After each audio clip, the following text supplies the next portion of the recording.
Okay. I think that's us live, is it? Yep, it says live up at the top left corner. Yeah. All right. Let us know if we're live on YouTube. And hello, everyone. We are. It's been a while, hasn't it, guys? So as you know, we're just doing the stream because there's nothing happening in the world. Good night, everyone. See you later. Everything's normal. Carry on. Yeah. No, we're not. Nothing to see. Yes. Anyway, welcome back. This is TwL Logic. This might be a one-off. There might be more. We don't know yet, but we decided what the hell with everything that's going on. This is fertile ground for Kitch here and Micro. Strangely, sorry for how I said that in the pre-chat when you said I think I've had the virus, and I would say that's really cool. I was meaning that was cool, and we've got something else to talk about here. Not cool that he got it. As you can see, not much has changed here. We're all wishing horrible injuries and death to each other, as always. We're all still assholes. Yeah, we're just. But anyway, welcome to the show, and we'll just go around. And with me tonight is Kitch. Hey, everybody. Yeah, that's also known as Jesus these days for obvious reasons. Yeah. And welcome, Bart. And also, Marty, how you doing, mate? Oh, I'm trying to stay awake. And I can imagine, and you're trying to stay sane right now if you're under house arrest, are you? Yeah, house arrest, kind of. Yeah. I'm actually working from school, but no students are there. We stream everything. Okay, cool. And our guest tonight, Michael, how you doing? Hey, yeah, I'm good. Not So when I say I think I've had it, I'm like 70% sure I've had it. Yeah.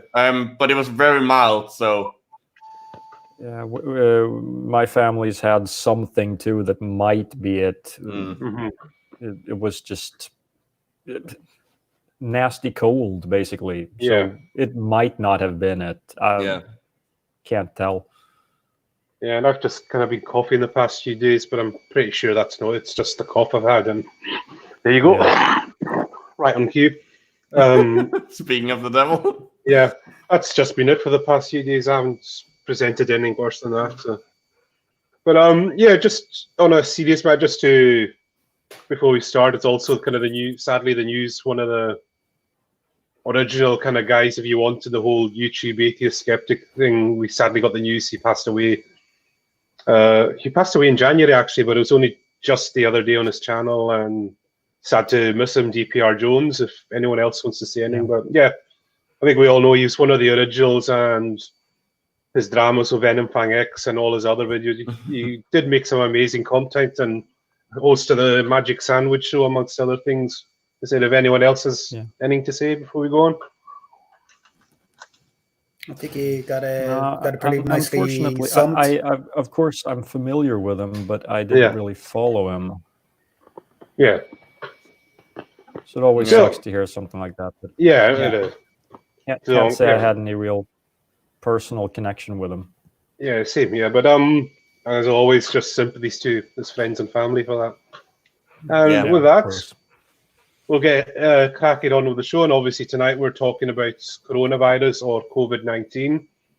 And I suppose that's a good question to start off with for Micro and Kitch, seeing as you're the two biologists here. So what exactly is COVID-19 or coronavirus? Well, so you want to take it? Sure. So COVID-19 is caused by the virus SARS-CoV-2. The stands for, if I memory serves me right, Severe Acute Respiratory Syndrome Coronavirus 2. This is version 2.0 then. Yes. Yes, so obviously you have SARS, the original. So this is related. It's in the same family. That's not that. It's in the same family as SARS, MERS, Middle East Respiratory Syndrome, and some common colds as well.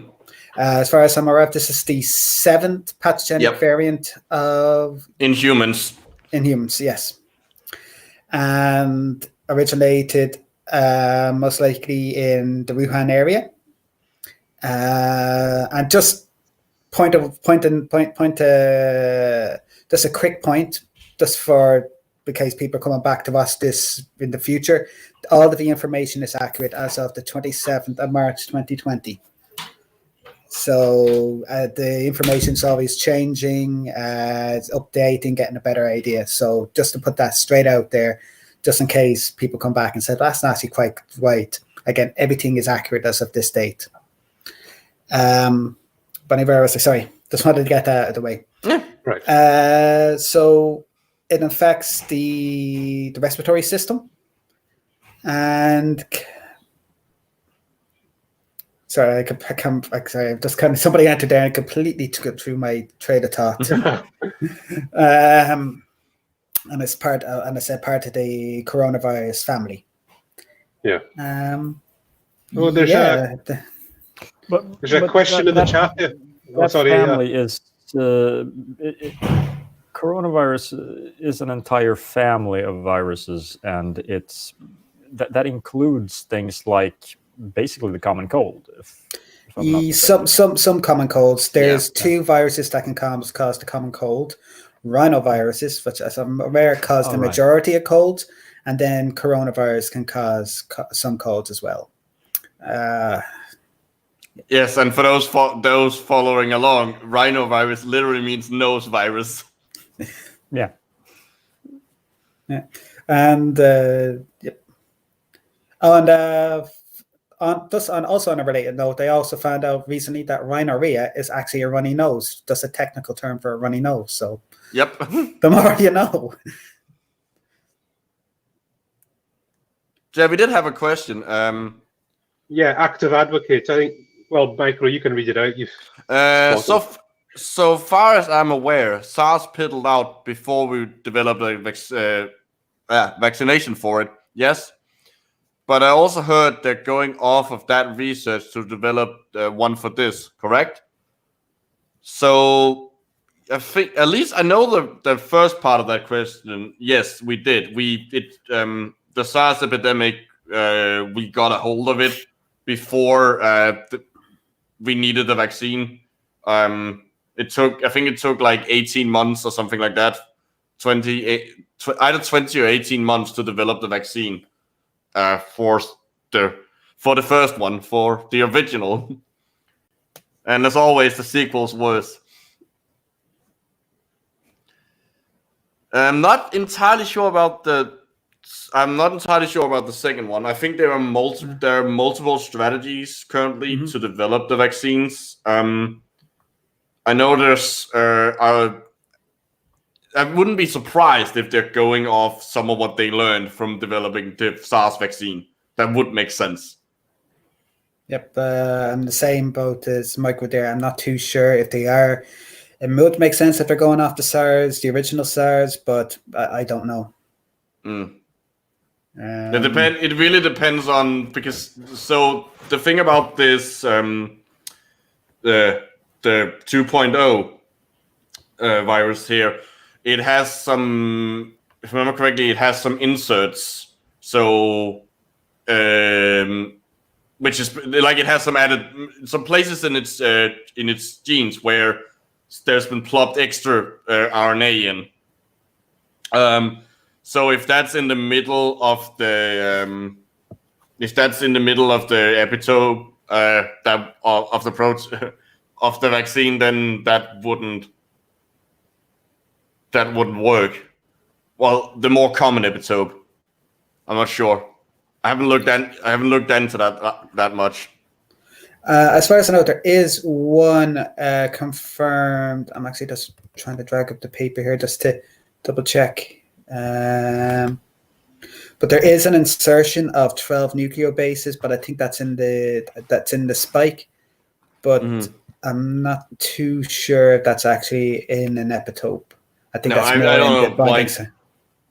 So for those who know, maybe we should explain. And the epitope is the place in a molecule that is recognized by an antibody. So it's the part that the immune system would recognize. So it's important for a vaccine. So There was actually a funny thing about those insertions, because there was early on an Indian team that published like a preprint thing, basically saying that, hey, it looks like it picked this up from HIV, which of course got all the conspiracy theorists going. Oh. Yeah. Yep, I remember Miles Power actually did a video on Yeah. that, debunking Alex Jones, which was Yeah. a very good video. Definitely recommend it. Yeah, so I think I'll probably launch into what the main question everyone asks is, why is this one such a big deal? And also supplement, I've seen this all over Facebook, we've probably encountered it, is people say, well, this is no worse than the seasonal flu. So, you two guys can tackle those ones. This one is a lot worse because it's so infectious. If I could just make my Sure. guess as the non-biology nerd here, what? Oh, shut up! My understanding of it is that this really isn't technically worse than a flu. However, because it's a new thing, humans have no immunity to it, like, at all. So it's spreading like a son of a bitch, and that means more people get it. And well, flu does kill people with compromised immune systems. Am I onto something here? Partially. Okay, cool. There is Better some than I truth to expected. there is some truth to the fact that it's new, so there is no pre-existing herd immunity. Yeah. But it is also more infectious than the flu, at least like on average. Obviously, the flu varies from year to year, but also, well, the numbers are currently, we don't know the exact numbers because we're still in the middle of it. But the mortality also seems to lie a bit higher than the seasonal flu. It's the seasonal flu's a mortality rate of around 0.1%, whereas this virus has predicting is mortality rate is between 2 to 3%. And that's going to change as cases come in. That can go up. It more likely will be probably in around to 2 to 3% after it's all said and done. But isn't it 2 or 3% of those who are actually tested and diagnosed, meaning it's 2 or 3% of those who get it so badly that they need medical attention, whereas most people just get a runny nose? Because that's something that has been sort of in the media. It's not really reported correctly one way or the other, I feel. It seems to be 2 to 3% of tested cases. So, and it also depends on what the testing quality is or the testing availability is. So, for example, in Ireland, it was up until I think around last week, where to arrange a test, you just need to be displaying symptoms. But now that everybody is coming in with some sort of test, you need to be presenting with 2 of the symptoms, of the most common symptoms. So that could be coughing, fever, headache, and then you have to fall into an at-risk group. So there's so that would include people with compromised immune systems, people who are like 70 plus or something like that. Exactly. Again, and I really wish I had any kind of lung related. You have like smoking also is also considered a risk factor. We actually got an information notebook come in from the post. Everybody in Ireland got one, advising people about how to manage symptoms, what the symptoms are, how to self-isolate, what to do if you are showing symptoms, that sort of stuff. Just general stuff you need to know for the general person. And I left it in there, and I just idiocy. I left it next door. I don't have it to hand. But I just got a text from the police with that information. Oh, geez. All right. Can I actually point out really quickly? Chris MCMLXXXVXI. Just say Chris. Yeah, you don't have to read out the Roman numerals. I don't think he'll be offended if you just go with Chris. Kitch. Yeah, no, Chris. Said Bob Nodal. Thanks for spelling it out, Chris. Now we'll just call you asshole instead.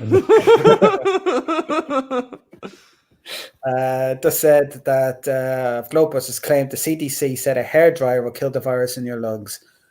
All you need to do is suck it for an hour.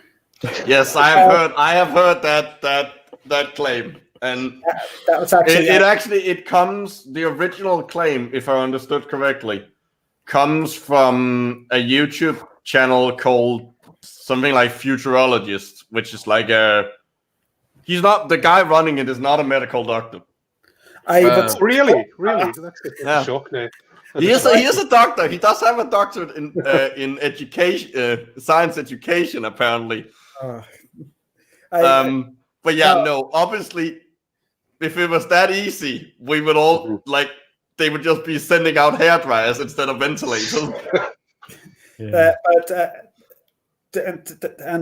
I don't. Do I really need to say why? But I am going to say just to be sure, just to be safe. The hairdryer won't work, obviously. And 1, you're going to burn yourself if you try this. And 2, it actually could lead to the drying of the mucosal membranes, which could actually make you more likely to get it because you get cracks into the mucosa, which allows the virus to enter your cells. Yeah. Mm-hmm. So, that's not, obviously the main thing is the burning, the first degree burning, the hair dryer, get hot. But, no, that's actually going to lead to the most likely the opposite outcome. And I'm guessing, Marty, you've heard of globebusters before, have you? Let's see. What are they saying in the chat? I try to stay away from flatties nowadays. Basically, it's beneath me. I feel they're just too stupid. There are plenty of people busting flatties, and I just no. So does that mean okay, spirit science? They're not as fun as spirit science. I'm sorry, spirit science. I'm on camera. I need to do that. Might as well ask you, Marty. Has Jordan been saying anything about Corona? I haven't seen anything, but I know he's made some videos recently. He's sort of on a backlog, I think. Yeah. But I'm keeping my eye on that. I haven't checked his website though. Maybe there's something fun there that I need to. Be surprised if there was. Yeah. There has to be something, and what's interesting is I'm pretty sure he is so anti-Trump that he might actually be listening to scientists regarding isolation and stuff like that, because just because he's anti-establishment and all that. Yeah, and the weirdest thing is, which will deprive us of a lot of fun. Yeah, it's just bizarre that because most Trump fans claim to be anti-establishment. That was this whole appeal. And but now he is the establishment. Yeah, well, he was the establishment before as well. True. The rich elite. If you support the rich elite, I mean, obviously you're as pro-establishment as it gets. They're just too stupid to understand that. But let's see. There was a question here about. I'm more concerned about the economy overall. As people will die, and a lot more than the corona will. Yeah, this is a concern I have as well. I don't know enough about the virus to talk about how deadly it is. But when you're looking at what's going on, especially in America, with basically the economy is breaking down, they're printing $2 trillion to inject to stimulate the economy. Basically, doesn't that cut the value of $1 in half within a few weeks? And I'm not sure in half, but it is increasing inflation. Yeah, and wages aren't going to budge, and businesses are closed. So let's see, less food is going to be produced, and the food that is produced will become more expensive. Mm-hmm. So mass starvation seems inevitable to me. I think And also, everyone's going to be homeless. People can't pay rent when they can't work. And in America, if you don't go to work, it doesn't matter why, you don't get paid. Yeah. So everyone's going to be homeless. People are going to be living in refugee camps in a matter of months at most. And yeah, that's not going to spread disease or anything. I mean, I share the concern of this commenter here, WTF, I'm actually right. What are the consequences of shutting down society versus just letting this thing kill as many people as it wants? I'm concerned. You know, it's really gonna depend on the country. Yeah, because I think the European economy is gonna be able to weather it a lot better because we have social safety nets. Yeah, I'm not concerned for the US is fucked. Yeah. Mm-hmm. Yeah. And just on that, it's one of the important things about the whole social distancing, why we're doing the shutdown that we have at the moment, is to, as I say, flatten the curve. And the whole thing, that whole flatten the curve, I wish I had I have 10, no. Whoa, I just saw something in the comment section. Active advocate. Okay, that's Soulfire, I'm assuming now. Someone changed their name. Jordan's gay? I thought it was bi. Now I need. This has nothing to do with the topic of the show, but this I need to hear this because Jordan has confessed to raping a girl. And he had that. Or is it because he hates women? I thought it was just misguided idiocy and all that. Yeah. I didn't think he was gay. I know he's sort of. I thought basically it was like pansexual or something. Yeah. But yeah, he's definitely anti-Trump. He falls into the category of people who Trump tards view as abominations. Definitely. Yeah. So with Jordan, was there not that sequence of very creepy videos he did about Emma Watson? Oh yeah. Well, yes, that is. that's on my list. I'm getting to it. I'm getting. They're special. They're very special. I watched those and I was just like, I don't know how creepy. It just kept getting worse. It got worse and worse, and I haven't had time to address it yet. I started writing. Oh man. I've had too much going on with family crises and work and 2 kids. And for those who don't know, I did post on Facebook. My father-in-law passed away a week ago. He'd been sick for weeks. Turns out he probably had liver cancer that they missed because of other conditions. And we've had weeks of just shit to deal with because of that. I'm sorry. So yeah, don't worry about it. I don't want to hear any more condolences. I'm just fair enough. All right. Okay. I've been dealing with that for a week now. All right. Yeah. You need some catharsis now, do you? Yeah, exactly. Anyway, I was going to say, Kitch, you mentioned the infection rates. What is is it a number like how much more infectious? Like how do you explain that? How much more? Well, the number that we use a number to describe how infectious a microorganism is or virus is, and is known as the R naught. So this basically means how many people an affected person is most likely going to affect on average. So for coronavirus, if memory serves me right, it has an R naught of 2.2. Now, for just for reference, an R naught of 1 means that one person is going to infect one person. So if you have an R naught greater than 1, that means the virus is most likely going to propagate. If an R naught less than 1, it's going to peter out. So an R naught at 2.2 is quite infectious. So, like, what disease probably had the highest R naught then? Measles. Yeah, measles is like 18. It's measles is ridiculously infective. I can't speak. But I'm not clear on the math involved. But if more than 1 means it's infectious, then it sounds to me like 2.2 means bad motherfucker.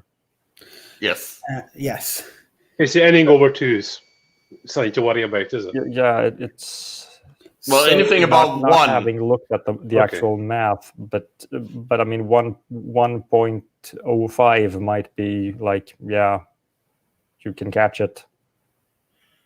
1.5 would probably be like stay home, but I mean that's just similar things from other areas of math. Just kind of to me, it says that over 2 is damn. Yeah, I might be wrong though because I don't know the exact math involved here. Well, so the math is basically like if you have one person, how many people are they gonna infect on average? Yeah. It's quite a good question. Then 2 means bad because in that case, off the top of my head, let's see, in a month with no measures taken, it'll infect the entire world. Well, no. So you can only really use the R naught. The R naught is sort of like it's the basic thing you talk about, but as it increases, the herd immunity starts kicking in. Right. With a one around 2 to 3, you're likely gonna end up seeing between 70 and 80% of the population being infected. Yeah. Someone was asking quite an interesting question there. When you guys said measles, they're asking was that more than the Black Death or? Yes. Measles is the most infectious disease in humans. Yeah. Black Death is actually it's interesting because there's a mutation that makes you immune to it anyway, so it doesn't. Yeah, there's a mutation that makes you resistant. Basically but it does increase. Like a quarter of the population of Europe had that. Yeah. So active advocates also pointed out that although the Black Death is technically dead, but there were 1/3 of Europeans killed in its heyday. But I think that's just mostly due to the state of medicine at the time. Yeah. Well, the standard of living and the state of medicine, the fact that people would try to cure it and thereby intentionally spreading it, moving from town to town. Yeah. There's a reason why the plague doctor is has became a symbol of death rather than, which is a bit weird for a doctor. But basically, once they were in your town, you could be absolutely sure that the town was gonna get completely fucked. Yeah, but on the other hand, one thing about the Black Death is that basically, if you catch it, everyone's gonna know you're sick, and 3 days later you're toast. You don't walk around for 2 weeks spreading it without showing symptoms, and then you get a runny nose and keep passing it on. It's a very visible disease. And that's why, for example, things like Ebola are actually less dangerous to human civilization than Corona, because someone gets Ebola, okay, this village has it, let's isolate the damn thing. Immediately you start thinking, we should just nuke it just in case. You're never going to get that when you have people with runny noses. They're going to walk around spreading it. Mm-hmm. And to further complicate matters with this COVID-19 is that I think there's a watching prime time yesterday. It could be up to 50% of people could be going around and will never get symptoms. They're known as asymptomatic. So they could be spreading it all the time and will never get sick. That's got to be an interesting study to see a couple of years down the road, to see how many patients have the antibodies but never developed symptoms. Yeah. But and that's time for down the later. Let's get through this. Now Let's we can worry deal about with the it now, science and later. then we can, all the interesting stuff can come later. So I suppose like one question that people keep asking is, where did this actually come from and start? And I know it's kind of, we seem to think originated in China. Can you? No. The Democrats made it up. Someone had to. So, as far as I understand, we don't know the intermediate host, but it's believed that it's originally from bats because it resembles, like genetically, it resembles coronavirus that infects bats, and it seems to have most likely gone from bats into some other mammal, non-human mammal. Pangolin, And then, I think, is suspected to be the one based on modeling the spike protein. Yeah, I think pangolin is one of the candidates. Pangolin, yeah. I can't pronounce it. Pangolin. I don't know. I'll go with yours. You're more likely right. So they're like, I don't even know what they look like. They look them up. They're kind of like an anteater but with scales.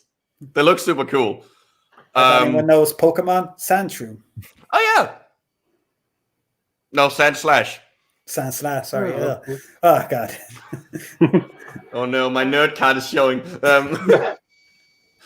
No, and then it like, but that jump from bat to whatever a second mammal likely happened like decades ago, and then it jumped from that to humans, to some person in the Wuhan area, and they then had it and it started spreading. From what I know is that there's two competing ideas at the moment. One is that it developed its pathogenicity, so its ability to cause bad disease in pangolins and then transferred to humans.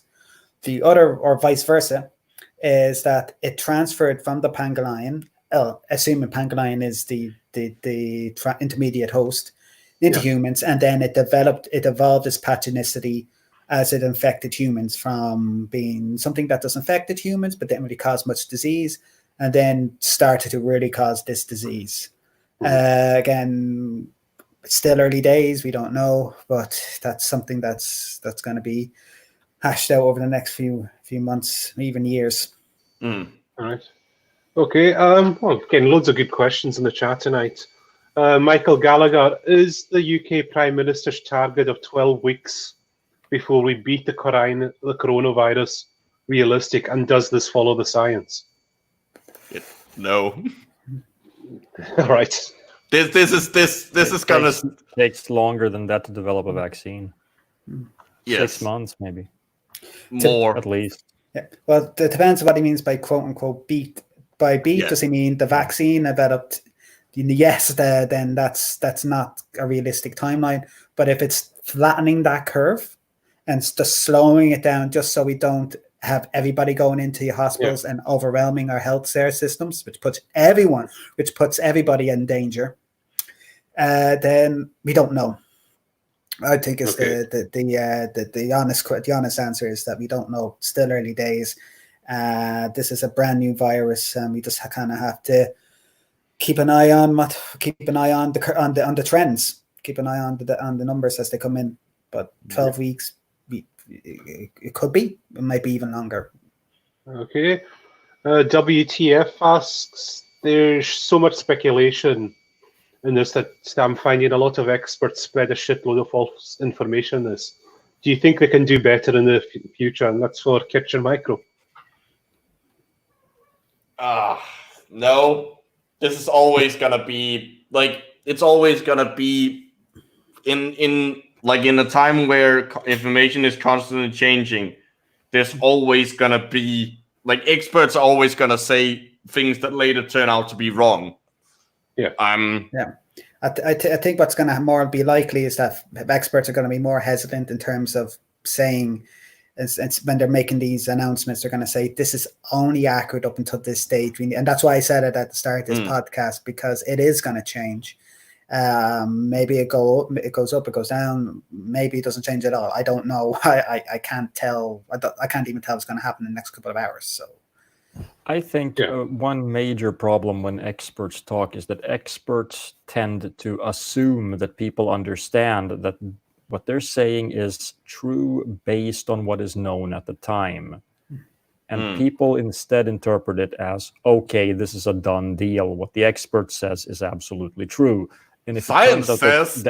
and if it turns out that it was wrong, then the expert lied. Yeah. No, because science is settled. Like once you know a science, you know a science, and it's science. Right. Science never changes. Yeah. This is what is currently understood, and this is the best conclusion based on the evidence we have available at this moment. A week later, there could be other evidence available, and this is especially true when you're just starting to study something like a brand new virus. I mean, things will change. So it's not that anyone is spreading false information; it's that people don't understand how to interpret the information, and that's a failure of communication on behalf of the scientific community, unfortunately. Right. Oh, okay. Michael has followed up. I just want to clarify that the UK PM Johnson said, I think, looking at it all, that we can turn the tide within the next 12 weeks, and I'm absolutely confident that we can send coronavirus packing. I can tell that that's fucking Boris Johnson speaking. I can literally hear his voice as he's saying that. Well, turning the tide within the next 12 weeks is probably a little more realistic. If, like, by that he means that in 12 weeks, if, like, we will start the rate of the number of new infections will start going down. That's probably somewhat realistic. What we of course don't know is if we are gonna get a second wave of it, and we also don't know if this is gonna end up becoming seasonal. Only time will tell. Yeah. Hopefully not. There's a good comment from William Barnes. I could be, but I'm just going to take this one comment. Sure. You know, our failure to eliminate the common cold doesn't speak well for our efforts against this. It's going to be eventually become another thing everyone gets, like the chicken pox. Well, everyone doesn't get chicken pox because we have a vaccine for that. And the coronavirus at the moment doesn't seem to be mutating at a higher enough rate so that seasonal vaccines, it wouldn't be needed. It just seems to be it's going to be a one-shot vaccine for this particular virus because it's not mutating fast enough. Yeah, at the moment now. At the moment, that's the information I have. Yeah. And again, playing advocate here. We're all gonna keep remembering that Kitch lied.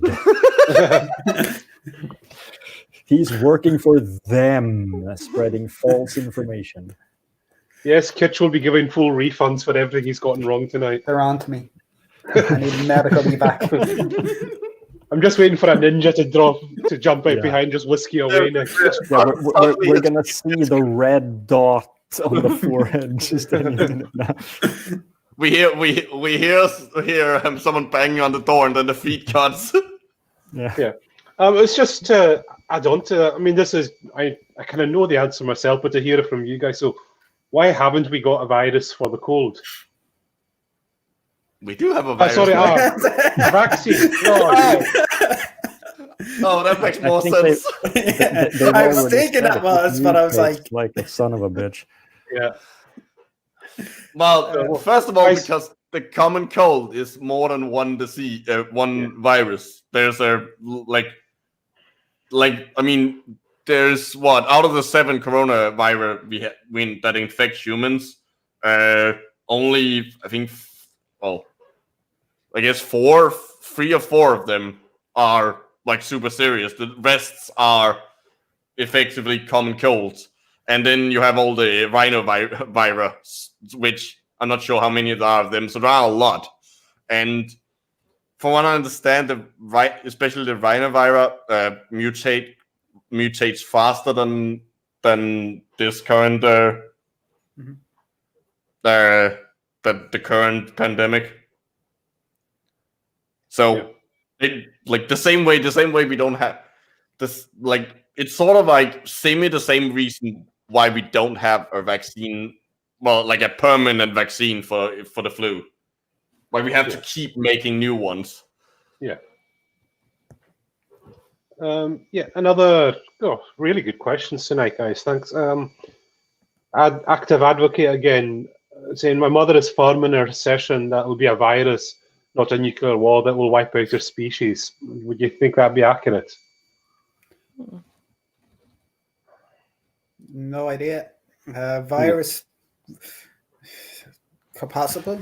It's very hard to predict the end until that happens, and there's going to be no one to say, I told you so. The thing with a virus is that, like, you need some other human to spread it to, and we still have people that have no contact with the outside world, so they would presumably still survive. So our species would survive.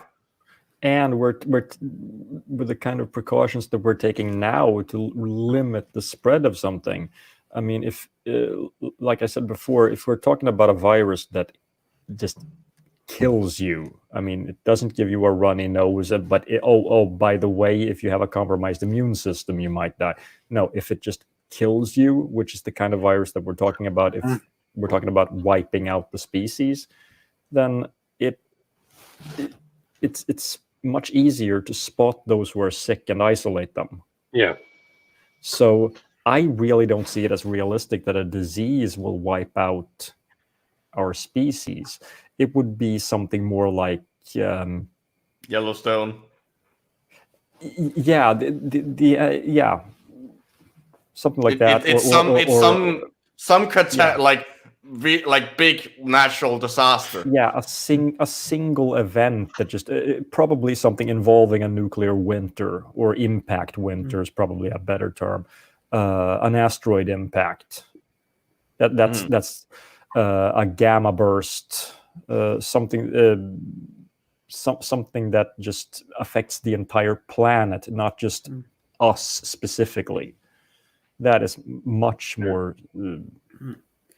And serious. That will only really be for something like an asteroid impact. Probably we be like, for our Pacific species probably die, but there will be life on this planet then after. Depends on how big it is. Yeah. If you look at this is actually something that a Michael Bay movie got right. Armageddon. That I actually did some math on that, looking at when they say it's as big as Texas. I tried to interpret that as, okay, its silhouette is the size of Texas. That's bigger than friggin' Ceres. Yeah, it's it's almost Pluto-sized. You know, that thing hits Earth, it's gonna completely liquefy the surface. It will sterilize the planet. There will be no trace of anything ever having been alive on Earth. Yeah, like it's basically gonna, that impact would it's gonna look like hell, basically. I was thinking just like a very worse, like a big size, like a big. I mean, I'm talking about maybe a couple of kilometers, not a freaking planet size. No, Earth would look like a star for a couple of days. The heat would actually make the entire planet glow. Okay. It would be sterilized. Who wants to this? Michael Gallagher asked quite a long question. I'll let you read that one out, Marty, if you can see the chat.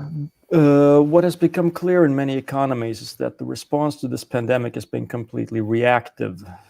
Do you have faith in the global community to build proactive measures going forward? I think it's a wake-up call. So yeah, but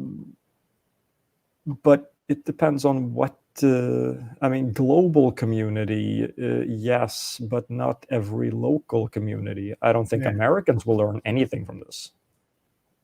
I mean, that's just my experience with how politics works in America and how American voters work. People who are immune to facts won't change their minds no matter what. But globally, I think we're learning a lot. I could see more like increased funding for like the WHO, stuff like that. And I think it will be a wake up call because it's. I didn't know I could do that. Oh, nice! That's neat. See, cool. Yeah, I'm totally a pro at this. There was a second part to this question there. So. That was understood. Okay, cool. That message. Yeah. To combat what measures do you think should be included? Yeah, what should be included? Well, I think it really depends on take precautions earlier. Yeah. To prevent the spread. Once you see something like this happening in, say, a community in China or wherever the next one begins, understand that yes, it can spread, and you have to isolate that community as quickly as possible. Yeah, I think I remember correct. Remember that a while ago when we did that show of Concordance and Zika was on the go. And did he not say like we're due a pretty big pandemic pretty soon? I think he was saying we're basically overdue one at this point. Yeah, we have dodged a bullet a lot of times. Yeah. Yeah. And what bullets would that have been? Well, SARS, MERS, the influenza in 2009. And see, with all of that, do you think that made maybe some of the governments a bit complacent, hence maybe the slow reactions in some places to this? I also think people have, listening to people, I've seen people express this view that, every 3 years we see they talk about some new disease that has the potential to become a pandemic, but nothing ever comes of it. Yeah, because they do something about it. It's kind of like vaccines. Like the more you vaccinate and eradicate this disease, the less people take them seriously because we don't need vaccines. It's not that bad. Look, everything's going great. I can't remember. There's a name for it. Is it the survivors something or other? It's like when folks say, "Well, this happened and I survived," so I can't remember. There's an exact name. Yeah, isn't that the survivor's fallacy or something? Yeah, that's the one. Yeah, so I couldn't remember. Yeah, it's like people who survive one thing and then just think, "Well, I don't need to take precautions against this again." Well, I crashed my car and didn't wear my seatbelt, and I'm fine. Yeah, right. Yeah, but they say there's plenty of folk who crash their cars and then they carry on speeding, they carry on because they think, well, I crashed and it was bad, but I'm here. So, you hear that quite a lot from people. Yeah. Yeah. This will be a wake-up call to some extent. The question is how long that wake-up call, the effects of that wake-up call will last. True. Yeah. I think you guys this might be it sounds like a simple question, but I know it could take a long. So what actually what's the process of developing a vaccine for something? That depends entirely on what kind of vaccines you're making. So overall, there are two common types of vaccines. One that makes frogs gay. No, those are the chemicals you put in the water. Oh, right. The vaccine makes the frogs autistic. So now you have gay autistic frogs. No, there are two like overall common kinds of vaccines. There are inactivated vaccines where you take you take a bit of a pathogen, the bit of the pathogen that you want the immune system to recognize, called the antigen, and that's what you put in the vaccine. And then you have what's called a live vaccine or attenuated. Attenuated vaccine. William Barnes checked Wikipedia, I think. Yeah. I seem to recognize that one. Yeah. So, and in the live vaccines, you have essentially, the best way of putting it is that you have forced the pathogen to evolve to infect something else so that it's really crap at infecting humans. So that when you give it to a human, our immune system easily recognizes it before you get sick. The polio vaccine is an example of that. Mm-hmm. That's why it was given. You have to give it in like it's nasal. It's nasal because you can't like inject it because that's not where polio normally polio. Funnily enough, doesn't inject itself into your skin.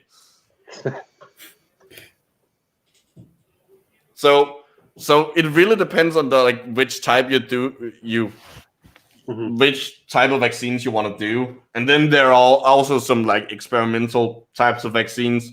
I know that there is a company working on making a vaccine where you effectively sort of do the same thing that the virus does, in that it makes your cells produce the antigen, produce DNA vaccines, right? Yeah. There's. I mean, I think this one is an RNA vaccine based on RNA. But yeah, you effectively the same way the virus makes use of your cells to make its own protein. You effectively make your cells produce the proteins that it's supposed to that you want the immune system to recognize. You make that produce the antigens. So, and it's all the overall thing is that it requires a lot of testing because you need to make sure, especially with a live vaccine, because a live vaccine has the potential that mutations happen and then you can start getting sick from the vaccine, which would be bad. But the estimates I've heard here is that it's gonna take at minimum a year and a half, probably. Mm-hmm. Oh. And will it be a one-off vaccine you take for this, or will you have to get a booster? Again, depends on what ends up working. They're testing a lot of different. They're testing a lot of different vaccine strategies, and the same with treatment strategies. There's we're basically throwing all everything at the wall to see what sticks. That is actually a good question. What happens once the vaccine is complete? Who will receive it? The same recommended groups that received the winter flu jabs, or I think that's a decent guess. I also think that it's gonna depend on how easily manufacturable. That's not a word. This vaccine is, because obviously you also need time to manufacture it. With the flu vaccine, it takes us a couple, it takes us 4 months from when we have it to develop it. So from when we have made the version for this season. Then it takes us 4 months to produce not enough doses that we can start sending them out. That's also why there's a lot of guesswork involved in producing a flu vaccine, because you have to predict what strain is going to be the most prevalent. Yeah. And there's a lot of modeling and statistics that goes in to try and predict which viral strain of the virus is the most likely one to be most prevalent. But that doesn't mean that if you guess wrong, the vaccine is completely worthless. The vaccine still can help lower your symptoms, if I'm right. Yes, it is it is still worth getting it. And even if you're infected, it's still worth going to get it, because you can be affected with another strain, and it can lower your symptoms. You may not get sick. You may get sick, but it may reduce your symptoms. Mm-hmm. So weird enough, because the flu is seasonal, because it happens, and because Earth has seasons, and they come in different order depending on which hemisphere you're on. We actually use the southern hemisphere will use the previous influenza season on the northern hemisphere as prediction, and then the other way around. Hi guys, quick, just before I just got a notification that we are in lockdown in Ireland. Complete lockdown now. As I said, I just got a text from my mum. All right. I think that's why she came in here All right. just a second ago. But yeah, it looks like we're in lockdown. Meaning what exactly? I don't know. That's what I was just trying to find out. Oh yeah.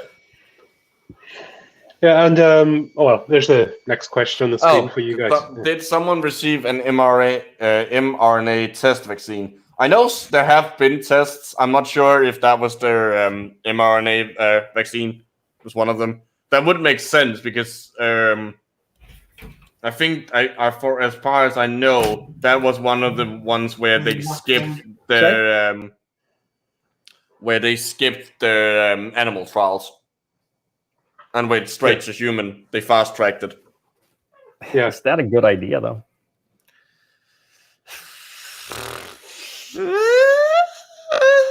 I don't. It can be done in a safe way, and it might be worth it in a situation like this. Yeah, time is definitely a factor, but not going through proper testing. I mean, I don't know enough about this particular vaccine or this particular virus to know like what the risks could be. But I mean, the nightmare scenario in that case would of course be that the vaccine has side effects that turn out to be worse than the disease. Well, if it is, against. And that's why people actually test vaccines, anti-vaxxers.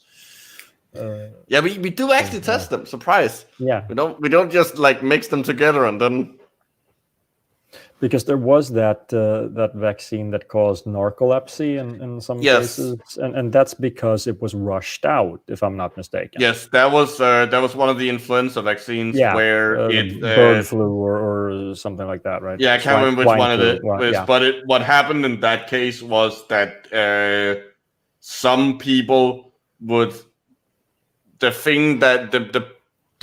part of the influenza virus that they became immune to kind of sort of looked like a protein in their on brain cells.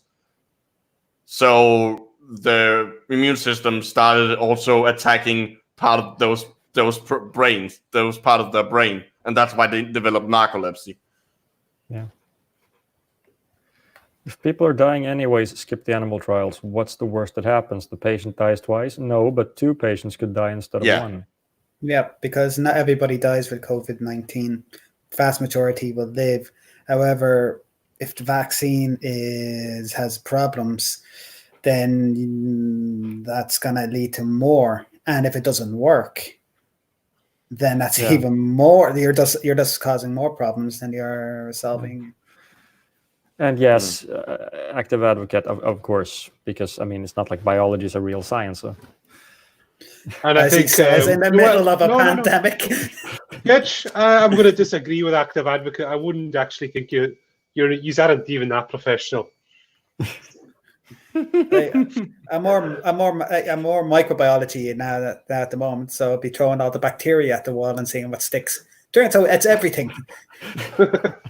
Well, not always everything. There are a lot of bacteria you don't have a medium to grow them in. True. Well, they still stick though. They just won't grow. Fair point. That doesn't work with cell biology. Cells tend to really die if you throw them at walls. Yeah, because they're prima donnas. They really are. They're fucking big. Well, not big babies, very tiny babies.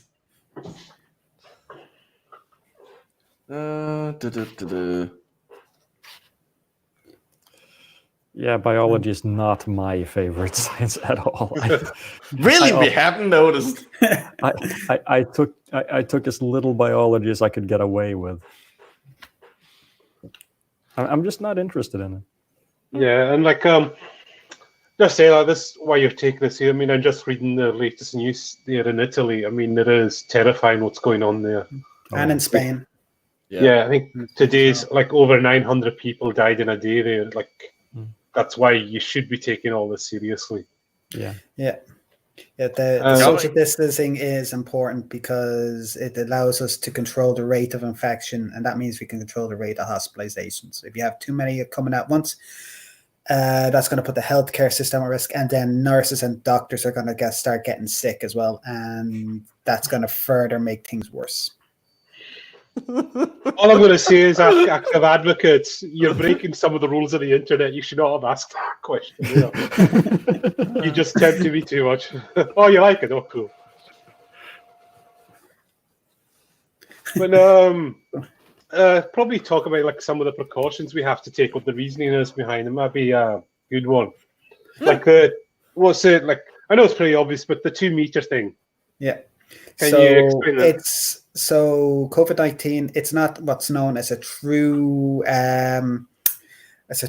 airborne disease. It's spread by droplets, so it's droplet transmission. So that means it's spread through the droplets that come out when you cough, saliva, mucus, and stuff like that.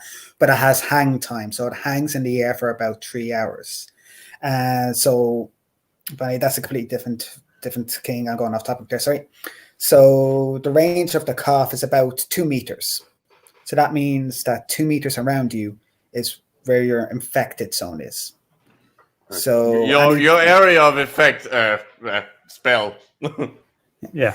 If that's coming, if that makes sense. So and also another thing which I'm really tempted not to do, what I'm really tempted to do, but I try stopping myself, is to don't touch your face. Don't touch your face.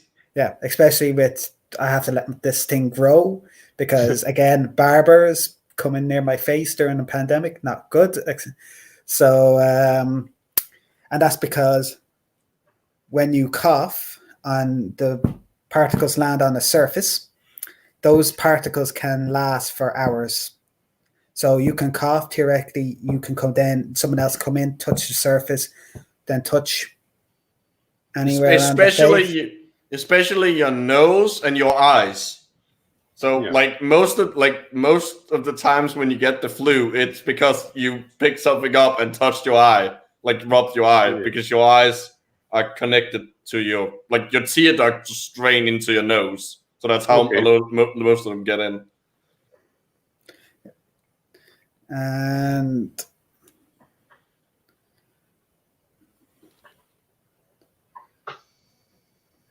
again, that is only for inside, Michael. So it has hang time for 3 hours. When you're indoors, when there's no air currents or anything like that that can upset the air, there except that particle cloud. I think that's terminology. Well, but when you're outside, there's air currents that can disperse that droplet and become and there's also So outside, it's not as much as an issue because you have air currents and stuff like that will constantly keep the weather. Weather disperse words. I've heard I think that's supposed to say Corona lasts about 7 hours, don't it? I believe the 7 hours is the time that it usually hangs around on surfaces. Yep, plastic, metal. So that's why if you are working, say on your laptop or not even working at home, make sure you routinely disinfect the surfaces with disinfectant. One thing you really want to disinfect is your phone. If you have a phone, like turn it off, take off the cover, and apply whatever. Obviously don't dip it in water. Don't wash it.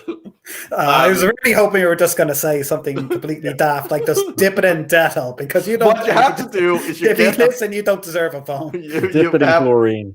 Yeah, dip it in bleach. Boil it.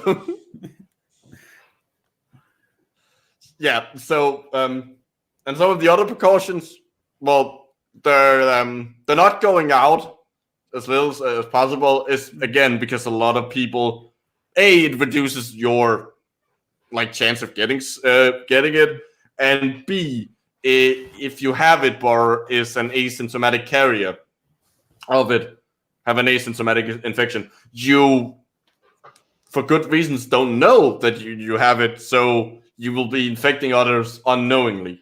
Because the moment you're sick, you're gonna be more aware that you're gonna take more precautions, presumably, to try and not infect other people. What else? The hand washing. That's so because it's on your hands. Just had a quick question. Does everybody know what a proper hand washing technique is? Or does anyone can give a demonstration? Well, I'm not on camera, so that's gonna be hard. Yeah, it's like this. Yeah. So generally, what you want to do for your hand washing technique is something equivalent to this. So it's you rub your hands like this. Make sure to get in between the fingers. You can do it there's a YouTube videos on this as well, because of course there is. You make sure to get the back of your hands. Sorry, I did not prepare some alcohol rub, and then each individual finger, just to make sure you're really good. You're really thorough, and then under the nails as well. Again. So yeah, that'll do the trick. Yeah. And hydrogen peroxide. Yep. 30% volume by volume. Nothing. But there's plenty of infographics online and people singing songs, whatever you do to remember it, essentially. And there is the weird thing that soap and water, like people have been hoarding hand sanitizer, but it actually turns out that it's probably, in this case, it's actually better. Soap and water is more effective. That's just mean that wasn't referring to my hands. That's just me in general. Yeah. So the thing is, corona vira are what's known as envelope vira, which means that when they leave the cell that they have infected to infect something else, they take a little bit of the membrane with them, and in that membrane is where the proteins, the spike protein, which is what it uses to get into other cells with, it's stuck into that membrane.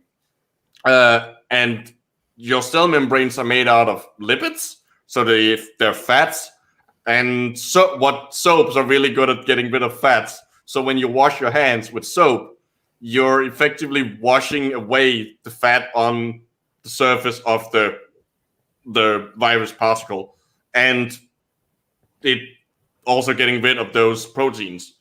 So it's actually more effective to use soap and water than it is to use hand sanitizer, which also has the added benefit that it leaves the hand sanitizer for medical personnel, because they obviously they can't constantly be washing their hands like for the 20 or 40 seconds, they're busy. So leave the hand sanitizer for them. Yeah.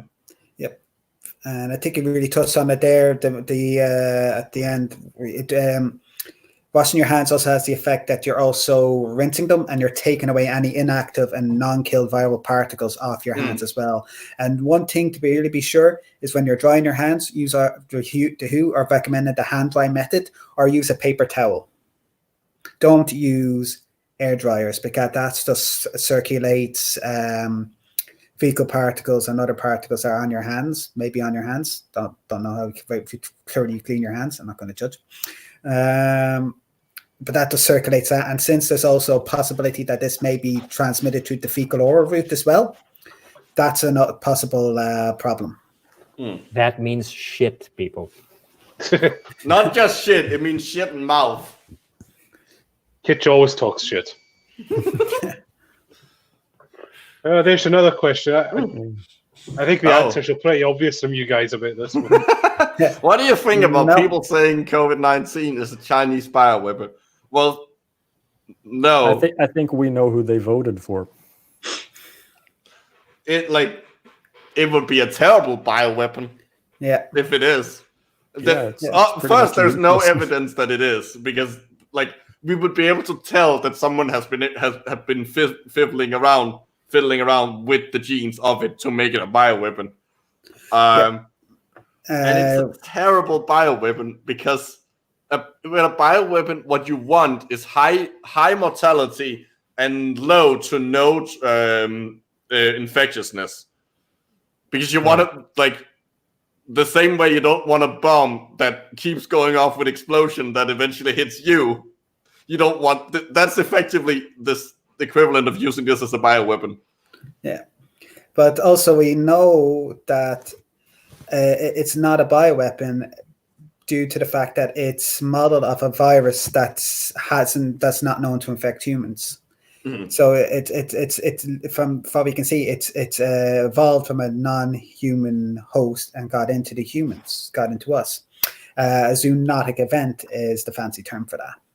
And we also know, just based on what's known as the receptor binding site, so that's basically the area of the protein that's responsible for binding onto the cell. We can see that it's good for, obviously it's infectious, so it's good for what it wants to do, but it's not perfect.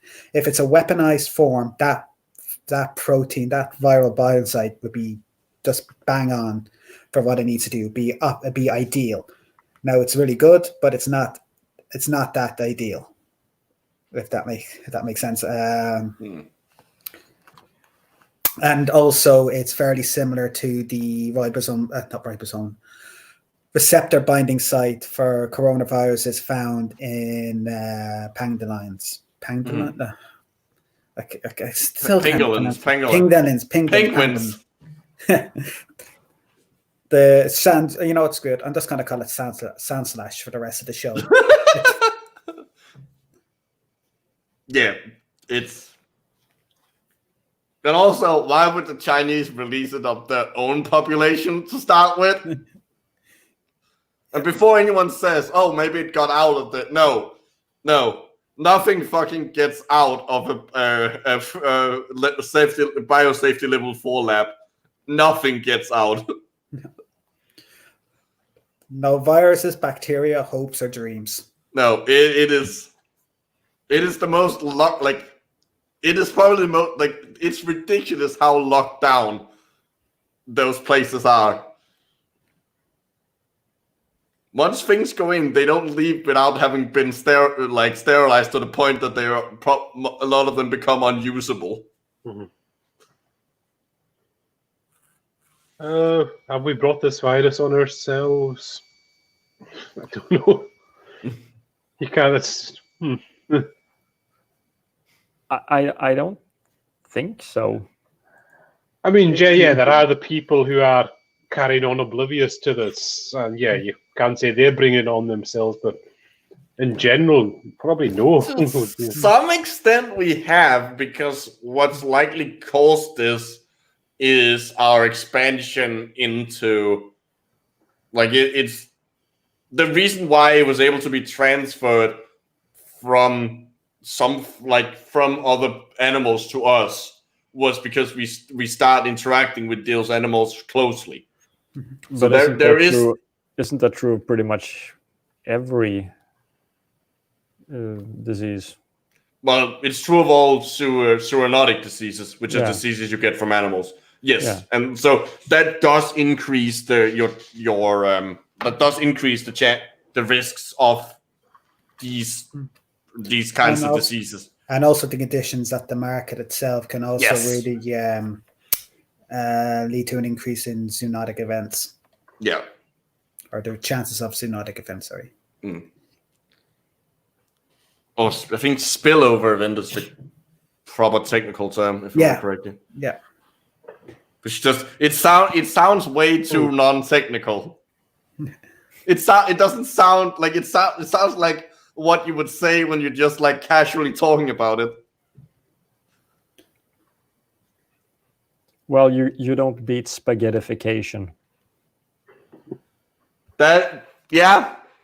Actually, no. I will say biology had Phagomizer, which is the proper name for the spikes on the end of a Stegosaurus tail. It's called a Phagomizer, and it's literally from a comic. It's from a comic skit where these cavemen are standing around, like caveman is holding a lecture, and it's he's pointing at the picture of the tail and says this is the Phagomizer named after Phag, who was killed by it. Yep, and that comic, the paleontological community took that comic in, and now that's the official name for that part of the animal. And then, of course, there is the gene that's called Sonic Hedgehog. There are a whole family of them called hedgehog. Yeah, and then there's that's one of those cases where someone gets to name it because they discovered it and their kid wanted it to be named Sonic. Yeah, and it was discovered then it turned out to be something important. It was discovered in fruit flies, and fruit fly genes have the naming convention in fruit flies is that you mutate it and then you name it based on what fucking with it does to the fruit fly. That's why you have genes that are called cheap date because they make them more susceptible to ethanol. You have the Ken and Barbie genes because they remove their external genitalia. You know, the Sonic Hedgehog gene is actually one of the genes we're interested in. It could have been called the Theon Greyjoy gene instead. I think I prefer Ken and Barbie. But yeah, the Sonic Hedgehog turned out to be quite important. It's a really important developmental signaling pathway. It's also important. It's also been linked to cardiovascular disease. Yeah, we're looking at that at the moment, or collaborating lab in DCU is looking at it as a part of its research in atherosclerosis development or heart blockage or artery blockage. Sorry.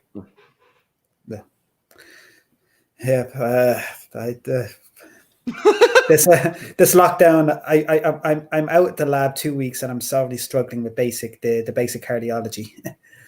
So suppose I better ask, what is the best and worst case scenarios at the end of all of this? We all live or we all die. Well, the best case scenario right now is that someone tomorrow wakes up and finds a wonder drug that will instantly cure this, and that's easily manufacturable. That's the best case scenario. It's not gonna happen. Well, I think I'm more talking in terms of, to get a bit grim, the fatalities. Like in terms of a percentage, what would you say? It's gonna vary country by country. In the US, I wouldn't be surprised if if the death toll reaches millions. I would honestly not be surprised with the way they're going, because they're gonna end up in the same situation as the north of Italy. Yeah, And Trump is saying that he's going to get the country back up and running by Easter, which is far too early to even make that decision. Now, hopefully, I'm just thinking. Hopefully, I'm just had the opinion that he's only saying that just to get people up and running, or not up and running, but try to keep people, positive. Say, oh, we only have to go to Easter, but at the same time, it's a false hope because he can't guarantee that, and I hope he's not going to follow through if it turns out that they're not ready to go back after Easter or during Easter.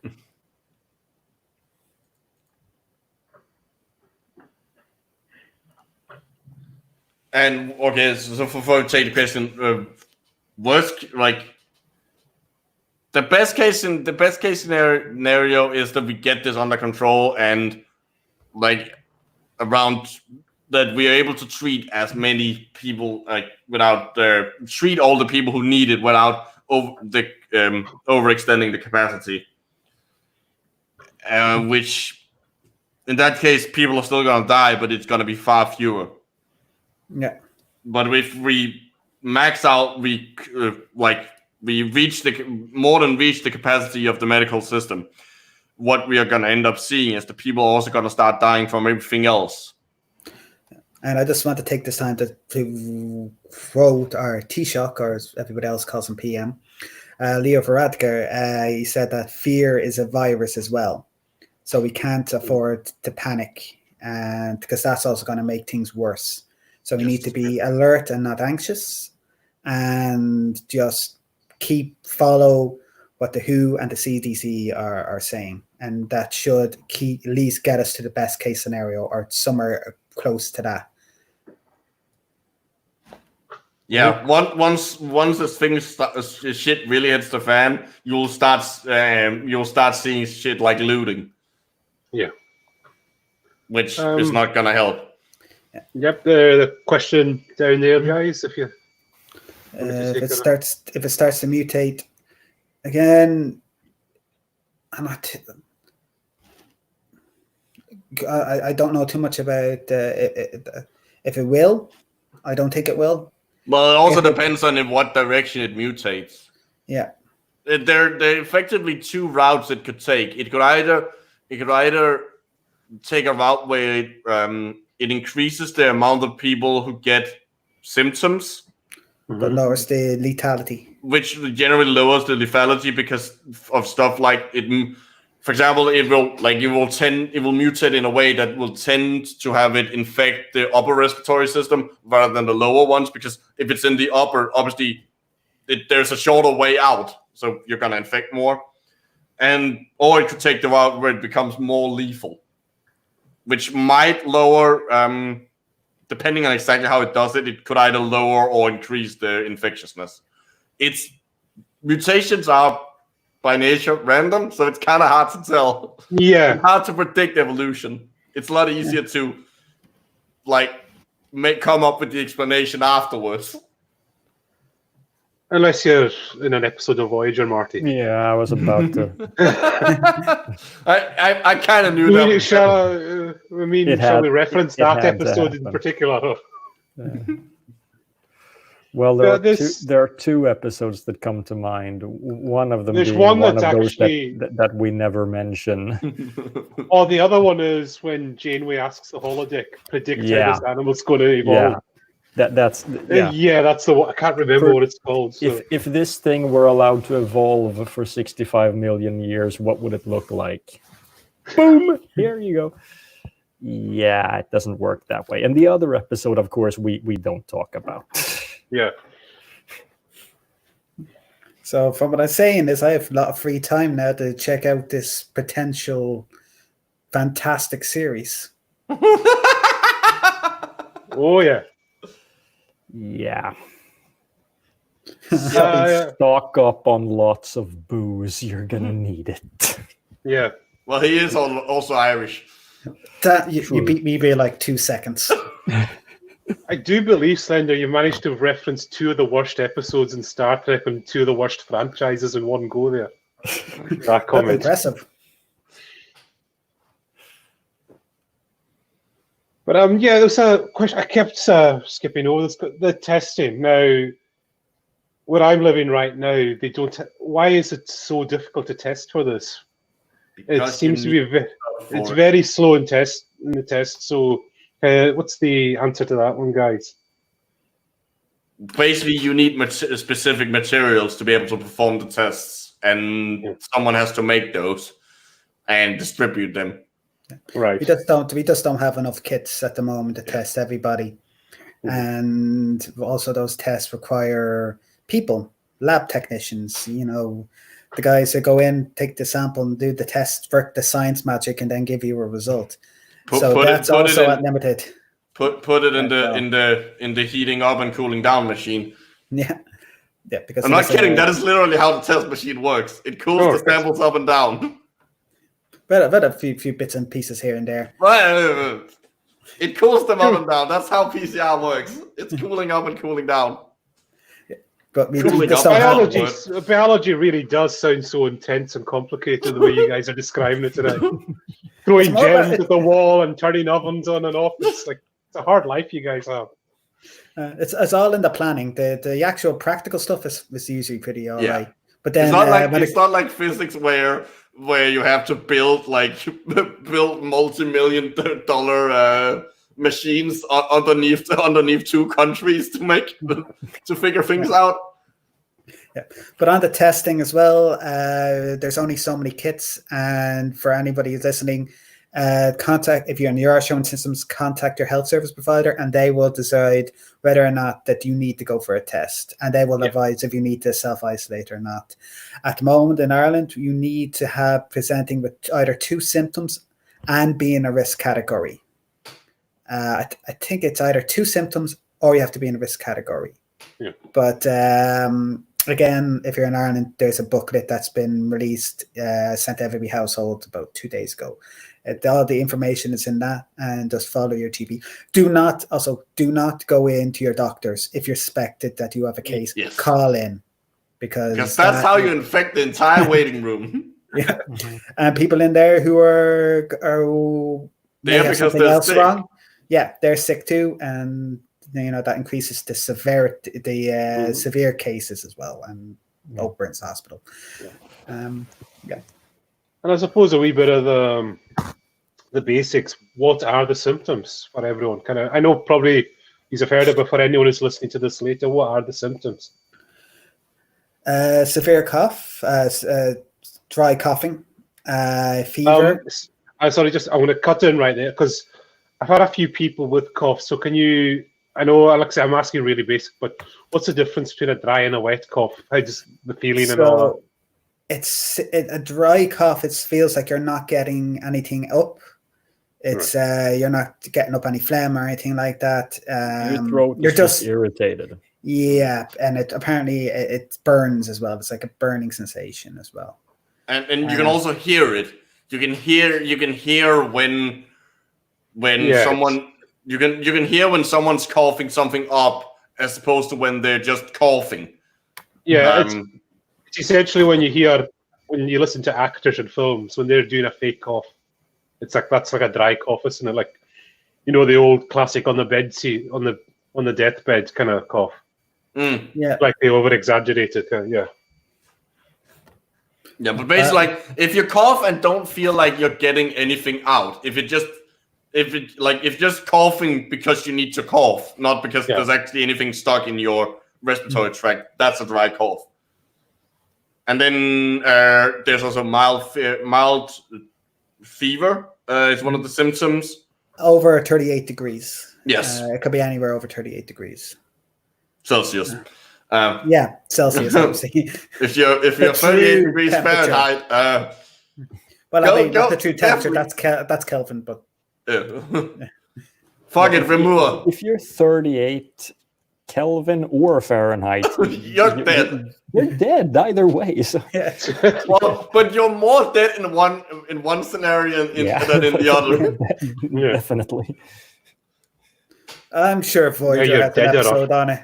I mean, to be fair, we do have things that can survive both of them. So, that's the other question. Not just humans. And based off of our prior conversation, I'm sure Voyager has an episode where something like that's happened. Maybe what else? Push them. But well, that would be the one with where Neelix loses his lungs. Oh yeah, I remember that. Yeah, that sounds inconvenient. And everyone was very happy until he got them back. Yeah. And is he not actually alive for a few hours without his lungs? Yeah, they give holographic. Yeah, the lungs. doctor started to diagnose it. He's not got lungs. What are we going to do? It's like, fuck all. But no, it's the what are we going to do? Prepare the funeral. Yeah. Sorry, back to the cough. And I've also heard this thing about persistent cough or a regular cough. Can you kind of expand on them a bit more for folk who are not quite clear on it? You cough all the time. Yeah. It's not just like a one-time thing, a couple of times a day. It's like you keep coughing and you keep having feeling you need to cough. Okay. And then, of course, there's also some of the more severe symptoms are like chest pains or having difficulty breathing. And those are those like if you have difficulty breathing, that definitely contact the doctor immediately. Get hold of someone. Yeah. And fatigue's another one related. Yes. Fatigue's another one. Yeah. You can also get muscle aches like you do with influenza. And there is also there are also people who actually will get. I think there are people who get diarrhea. It's rare. It's rare. Yeah, it's rare, but it can happen. And weirdly enough, so this isn't an official one on the list of symptoms yet, but there have been talk about possibly it also messing with your sense and like reducing your sense of taste and smell. More than you would expect from just having like when you lose when things don't really taste of anything when you have a cold. Yeah. In rare cases, so they're looking. That's being looked into because it could potentially mean that it's attacking nerves. Yeah. There's a question related to that, and there's this bit of information. It's the paracetamol and ibuprofen. Yeah, I heard they've said that ibuprofen might actually make it worse. Is that anything we to don't know. There has been like I think there's like a single not super good study on it, if I remember correctly. But the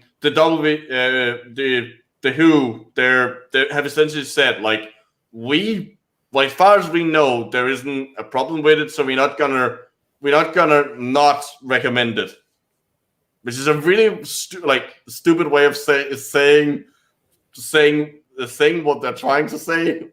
If you're trying to it makes sense, but it's also not great communication. So I think probably we'll get into the gory details. Like, what does this actually do to you, Corona? What's the stages it goes through in your body as it takes hold?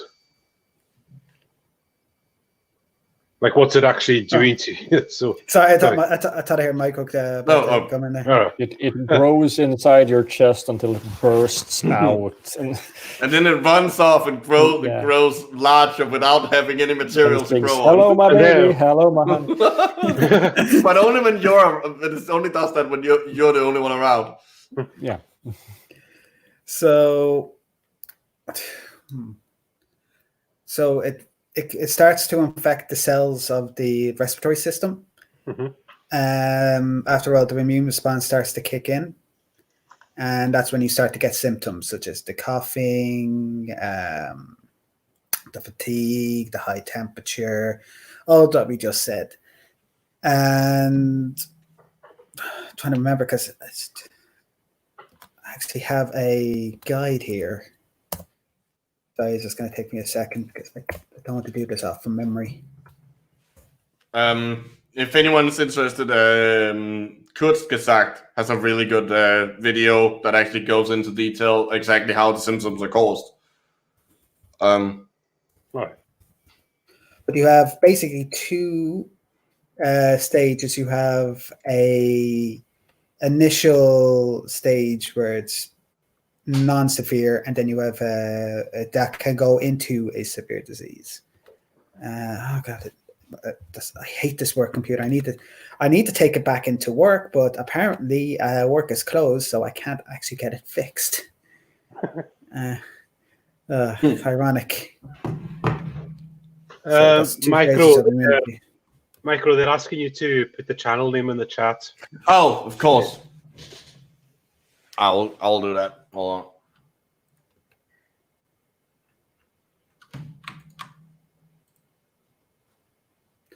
But as the illness gets worse, your lungs start to become filled with fluid, and then this inhibits oxygen from getting into your bloodstream, and this causes what's known as septic shock.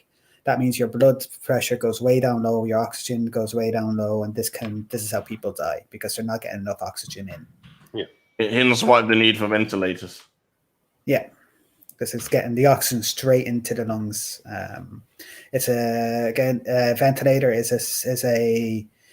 a drastic action, but it is and it's highly invasive, but it is necessary. Yes. Yeah, and I'll link to that video once this is uploaded as well. I'll put it down in the video description. I highly recommend that video. James Gurney, actually, from History of Infection and League of Nerds, actually was one of the researchers for that. All right, cool.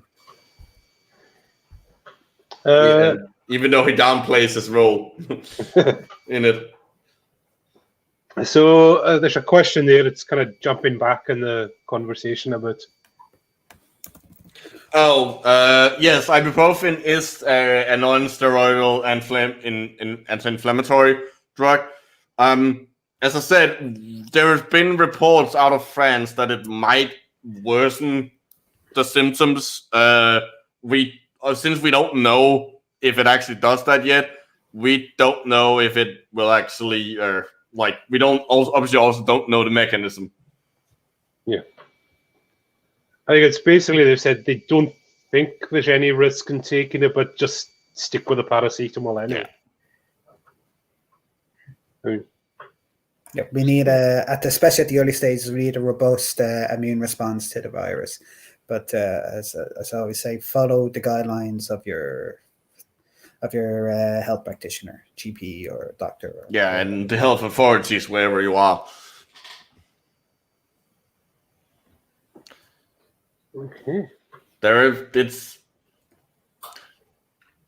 Well, I don't know. I think we've covered quite a lot there on it. Yeah, the only thing we really haven't gotten into is a lot of the bullshit, the stupid. Yeah. Let's get to some stupid. Yeah, what is the stupid then? Since we talked about the hairdryer thing, there's also the opposite. Which would do the opposite.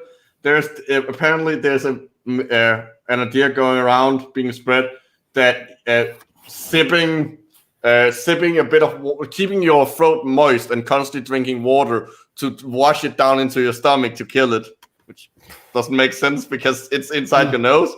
But the recommendation is literally you should be sipping water every 15 minutes or more.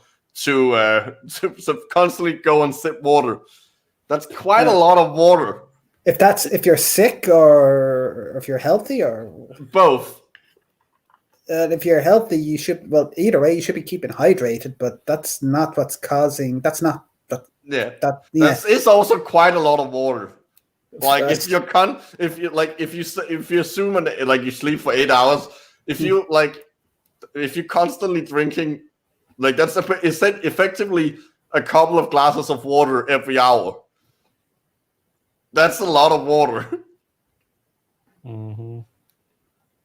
Oh yeah, I've got a page up. Well, I'm looking at the WHO there with Buster's page. So, it cannot be transmitted in areas with hot and humid climates. I think it doesn't discriminate with regards to climate, does it? Well, Sure. One of the hot spots at the early stages was Tenerife. Yeah. So I don't And think Australia is currently going in. It's currently going into their spring and summer. So, no, sorry, they're currently no. Sir, that's what we are. Sorry, I'm an idiot. They're doing the opposite, which should mean that it should be getting better, or it should be getting worse in Australia. Wait, fuck, I've confused myself. Seasons are complicated. Damn. Yeah, of course, you have the healing crystals, people, but I haven't actually heard people talking about crystals and stuff like that.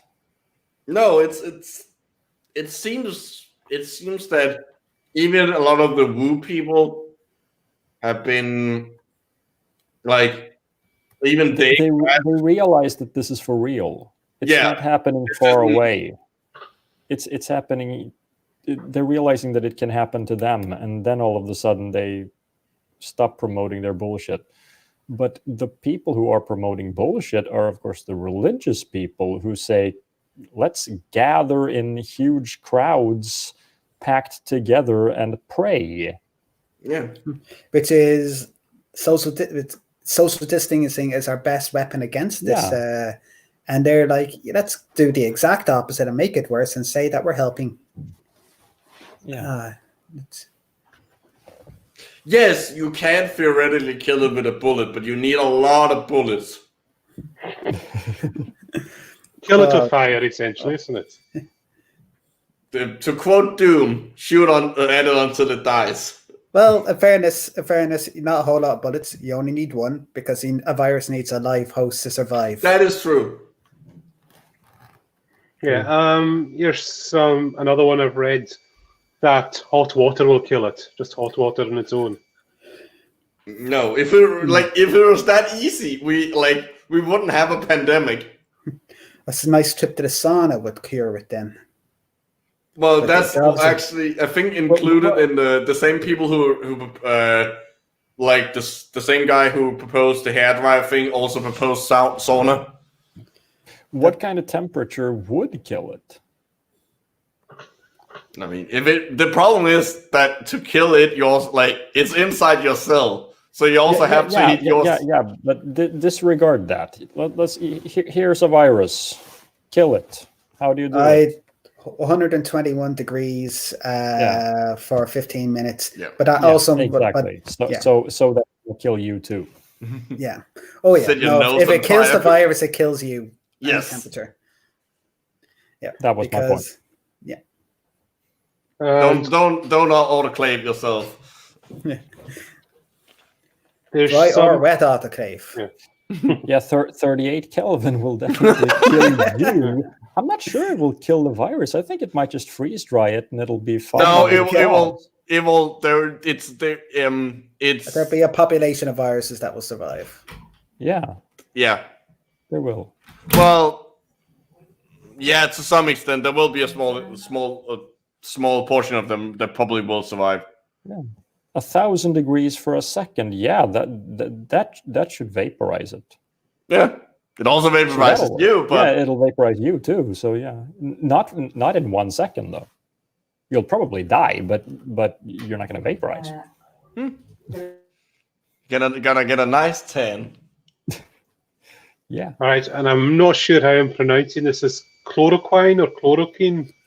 Again, that's early stages, so who knows? Like they say it's an anti-malarial drug. Yeah, it is.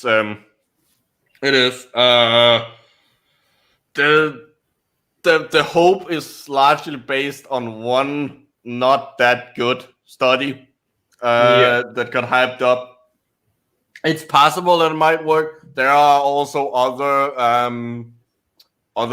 potential drugs like Tamiflu, the thing we use for swine flu, that might also work.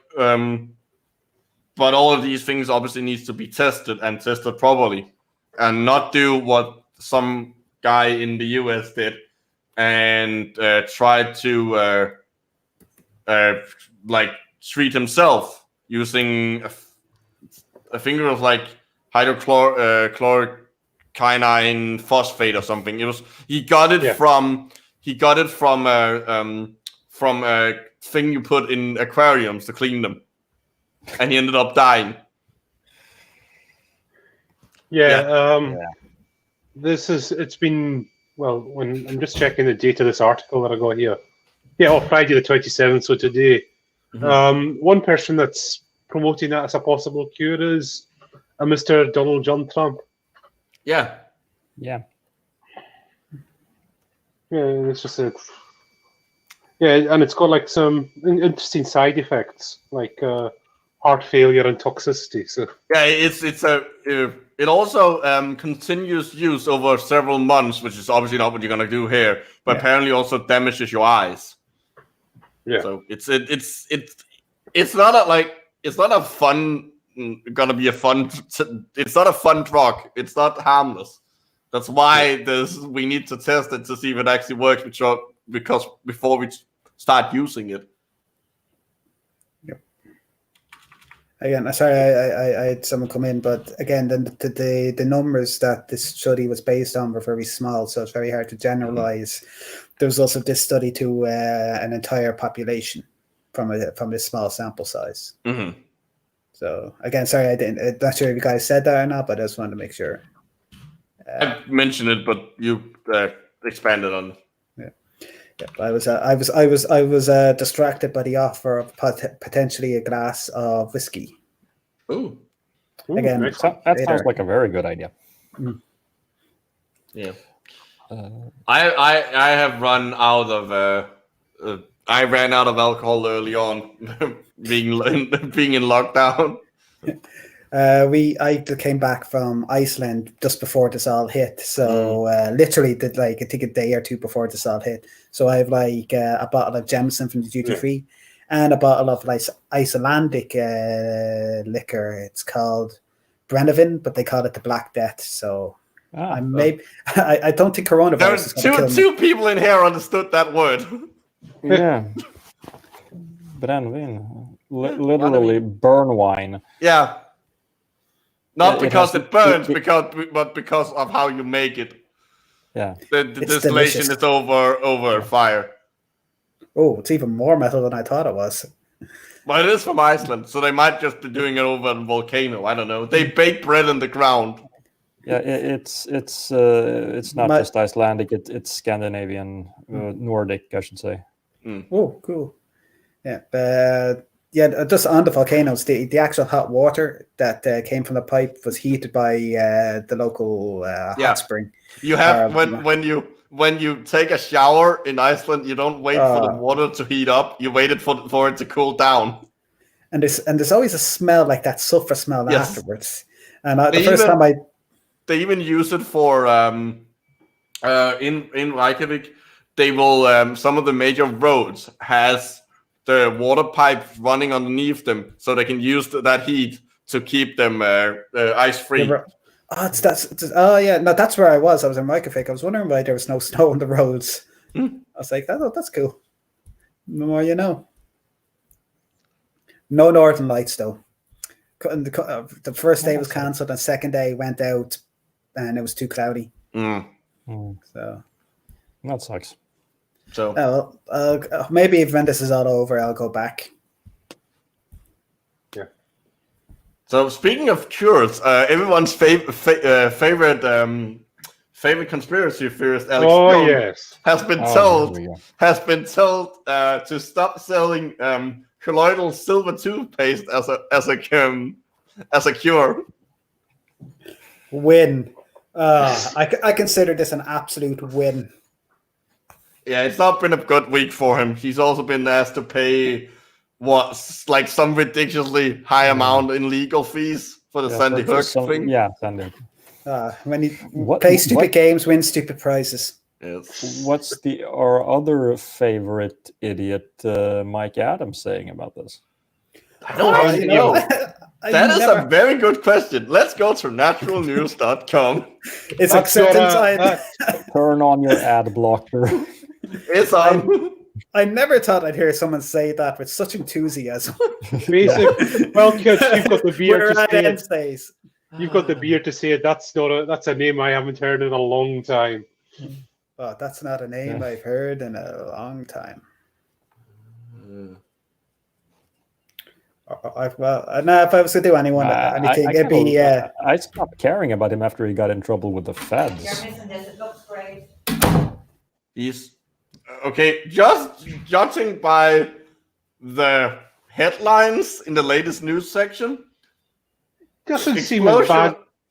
No, he actually seems like he's like semi-accurately reporting things. What?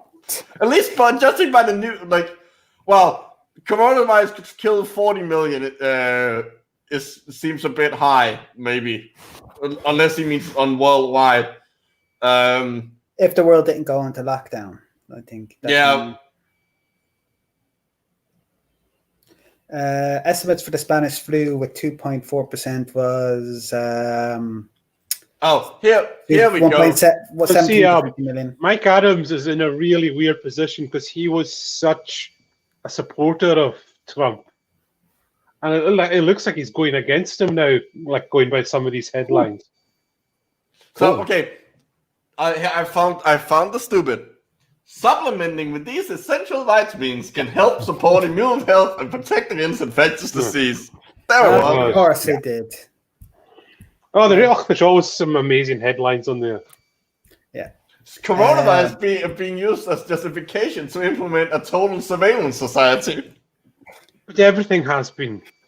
Hold on, wait. What's that last one? Well, what isn't being used as an excuse for a total surveillance society? But the lockdown, but there was also the most recent article that I saw anyway said that there could be, he's claiming there was 40 million people could be killed if the world didn't go into lockdown. Yeah. So is he pro? Is he anti? That sounds like another typical self-contradiction there by Mike Adams and his staff.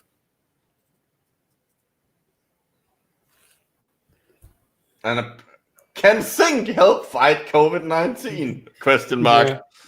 Oh, here's actually, on that, hold on, because I've heard of that study before, and what I'm suspecting this article isn't telling you is that they got the zinc into the cells using a zinc ionophore. So the zinc actually had to be present inside the cells. That doesn't mean that if you take zinc, that means that you're going to be protected or it's going to treat it, because the zinc may not get into the cells or the infected cells in the respiratory system. Again, the cells need to be inside the cells. The zinc needs to be inside the cells to work. Jeez, what kind of inception was I going there? The only zinc that's going to help you fight it is the one you wash your hands in. Exactly. Oh, yeah, I found a classic kind of natural news headline there. Invasive half snails in Hawaii are spreading brain parasites among people. What the fuck is a half snail? I don't know what a half snail is. That'll be. I know everyone in the chat's going to be asking, "Where's this?" And I'm loath to put a link to natural news. No, don't. I think everyone will know natural news to be able to see themselves. If you don't, we're social distancing you from it. Just. Oh, there you go. Ah, yes, he's on form here because we don't want him to get any money. Yeah. Yes. Oh, this is him back on form. Can zinc help fight COVID-19? No. There you go. Most of the people that are claiming this are probably going to be the ones selling the minerals and the supplements, and they have not been shown to be effective against this virus. The only thing that can be shown to work is get plenty of sleep, plenty of rest, plenty of fluids, check in with your doctor, and just weather out the storm. If you get more sick, keep an eye on the symptoms. If you get more sick, contact your doctor. You may need hospitalization. Again, it's very rare if you are healthy and have a normal functioning immune system. If you're more likely to need hospitalization if you're in the risk category or if you are older, so 60 plus. It's at risk. Leftist tyrants increasingly shutting down gun shop amid coronavirus outbreak, leaving Americans vulnerable to the chaos of riots if things turn ugly. Sorry. What are they going to do? Shoot the virus? Well, that I think to the question earlier. things get ugly. But yeah, yeah, it's not Yeah, as bad as things I thought it would be. No, well, he seems to actually be like, oh, holy shit, do something, and then sprinkling in all his stupid. Yeah, there's just tiny sprinklings of it, though. I thought it'd be worse than that. Yeah, I was expecting something like, there's the obvious, buy this thing, it will make you immune. Yeah. And But I thought he would be hawking some proposed miracle cure. Of course, we did only read the headlines. We don't know what's actually in the article. And then that's time I do not want to waste. Being a bioweapon and the claims of it being all that stuff. And I was expecting that. Yeah, I was expecting something on MMS. I know people have been proposing it, which, by the way, it doesn't work. It's bleach. Don't fucking drink it. Yeah. And don't fucking put it up the butt of your kids. Don't just use it in anything other than this general disinfectant. In fact, just use bleach. for the way the disinfectant is intended to be used. Don't wash your hands in bleach either. I know nobody is going to do that, but I want to keep my ass covered because fuck it. I've lost faith in humanity at this stage. Well, we're coming up to the 2-hour mark. Just any more questions? Well, Michael, we didn't plan a time for the show. We didn't even really have this show planned until a few days ago. So, but any other questions in the chat room? And while we're waiting for questions, I just want to shout out to our health system, our nurses, our doctors, the people who are in charge, and not just them, but for keeping us healthy and well, but for people who are stocking our shelves, make sure that we have food, all of our essential workers that are out there right now, making sure that our society can keep on going and being healthy. Just fair play. It's care staff, etc. I can't name everybody, but especially nurses, care staff. And something that I can't believe I didn't think about until now. All the people panic buying stuff. Oh, yeah. Why? And why? What is the logic behind thinking that, hey, people are going to get sick, I better buy a month's supply of toilet paper? I think on the toilet paper, I think more people are just worried that they're going to be quarantined for 2 weeks and they have no idea how much they go to toilet paper in 2 weeks. That's my guess, but like they're buying bulk loads of it. Yeah, but quarantine, with exceptions for essential stuff like buying food and stuff like that. Oh, no, you can't leave the house if you're COVID positive. That's true. Yeah, but if you look at Italy, they have been ensuring folk get their supplies if they're quarantined. You will get deliveries to your door. Yeah. They bring it straight to your doorstep. You've obviously paid by online. You just go to your door, collect it. Yeah. My favorite thing that people have seen some people hoard was milk. Yeah, like that's gonna go on. Yeah, I mean, my store just down here, they were completely out of bananas because people had been panic buying bananas. They last for 3 days. The one thing I found it really hard to get at the start of all of this was rice and pasta. Yeah. But those are like, if you are gonna panic buy something, those are sensible things to panic buy because they will last. That's true, but there is no reason. No, this isn't shutting down the country down to a point where there will be a food shortage. No, they're creating a food shortage by hoarding food. Yeah, so they're creating the problem they're trying to solve. Yes. Yeah, but people are at this moment are taking very short-sighted, thinking 2 weeks grand. I just buy in enough food to last 2 weeks. Oh wait, I haven't got sick. Better stock up again. Make sure. And by the end of it, they have enough to feed a small village. Yeah, for a year. But also just on a lighter note on the panic buying, I'm not too sure if this is a sign of the panic buying or if this is just Ireland. But I'm on my way out of Tesco's the other week. I was seeing one guy leaving with a shopping cart. And I swear to God, the only things he had in it were 3 crates of Carlsberg. That's proper panic buying if you're going to drink that. That is, yeah. That's about 2 days in Ireland, isn't it? I mean, if that's ever proof that your taste buds are being affected by the coronavirus, panic buying Carlsberg is pretty goddamn solid. I'm sorry, as a Dane, I have to defend Carlsberg a little. It's good in Copenhagen. I'll give you that, but it travels awfully.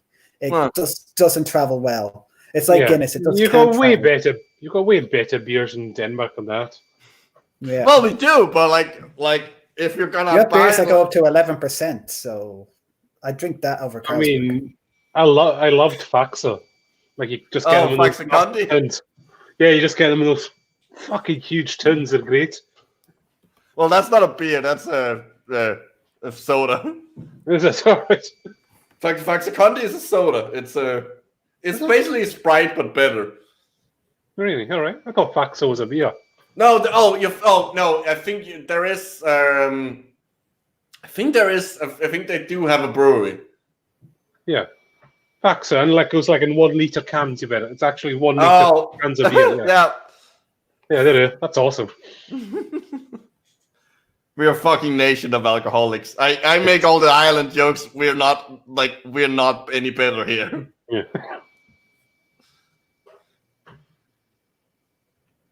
It's all right. Yeah, I think we're coming to an end here. We are. Any last questions from the chat room while we're still here? I don't think so. No, it doesn't look like it. Yeah. There's one here. Do you think China's lying about their official numbers? No, not the numbers coming out now. They have no reason to lie about them. And even if they do, they are that the numbers coming out of everywhere else, they match the expected the numbers we would expect given what they've done. Yeah. And the numbers coming out of everywhere else is I'm pretty sure Italy and South Korea aren't lying to us. Yeah. So, and China is, I mean, sure, but they're not North Korea. Yeah. Or Saddam's Iraq.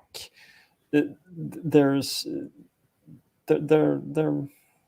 not going to be that secretive.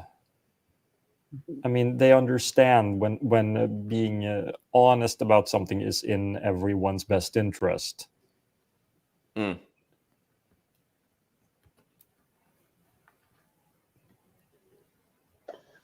When is the next show going to be? I don't know. I kind of really enjoyed tonight, to be honest. It's a nice break to have other folk to speak to. Yeah. The only thing I've been having to speak to is my parents and lines of code I'm trying to learn how to do. I thought you were going to be saying some different lines there. Yeah. Lines of code. Is what I meant. Depends how long this shutdown lasts. I may need to experiment just for any tutor and pros. I am throw all joking. the chemicals at it and see what sticks. But I don't know. Well, I was thinking about if we do a show, we could do one next week if you guys are up for it. Yeah, it should be okay. I should be free. I did come up with an idea, and I want to see what you guys think. Why don't we pick kind of one of these virus pandemic films to watch, and we'll go over it. See, that's a dominant topic. So we do Outbreak as Outbreak's one. Yeah, Contagion is another.